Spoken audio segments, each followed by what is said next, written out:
అధ్యక్ష, వాళ్ళు సీఎం గారు మాట్లాడక ముందే మొదలు పెట్టారు అంటే సీఎం గారు మాట్లాడితే ఆయన మాట్లాడాల్సిన వినాల్సి వస్తుంది.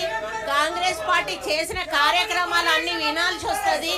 అవన్నీ వినడానికి వాళ్ళకు ఈరోజు ఓపిక లేక ఏ విధంగా తప్పించుకోవాలనేటువంటి ఉద్దేశంతో దీన్ని అడ్డం పెట్టుకొని కావాలని గొడవ చేస్తా ఉన్నారు అధ్యక్ష. వాళ్ళ ఉద్దేశం ప్రసంగాన్ని అడ్డుకోవడమే లక్ష్యంగా పెట్టుకున్నారు. వాళ్ళకు వేరే ఉద్దేశం లేదు అధ్యక్ష. ముఖ్యమంత్రి గారు ఏదన్నా అంటే బయట అన్నారు, కానీ వాళ్ళు బయట చూసుకోవాలి, కానీ లోపల ఈ విధంగా రచ్చ చేయడం అయితే సరైంది కాదు అధ్యక్ష.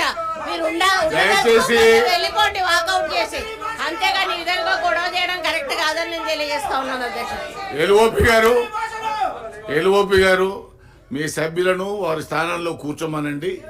ముఖ్యమంత్రి గారి ప్రసంగంలో తప్పనిసరిగా ముఖ్యమంత్రి గారి తన ప్రసంగంలో మీరు లేవనెత్తేటువంటి అంశాలు తప్పనిసరిగా వారు మాట్లాడతారు.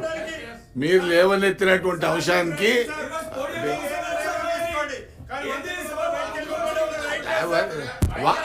అరే వాళ్ళు చెప్తే నువ్వు పోతున్నావా? పోతలేవు కదా. ప్లీజ్ ప్లీజ్ ప్లీజ్ ఎల్ఓపి గారు మీరు కూర్చోమనండి.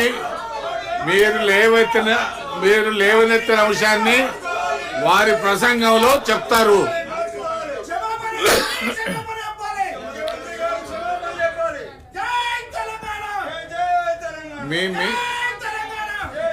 నేను చాలా స్పష్టంగా చెప్తున్నాను, మీరు లేవనెత్తినటువంటి అంశాన్ని ముఖ్యమంత్రి గారి ప్రసంగంలో వారు తప్పనిసరిగా మీరు ఆల్రెడీ చెప్పాడు కదా.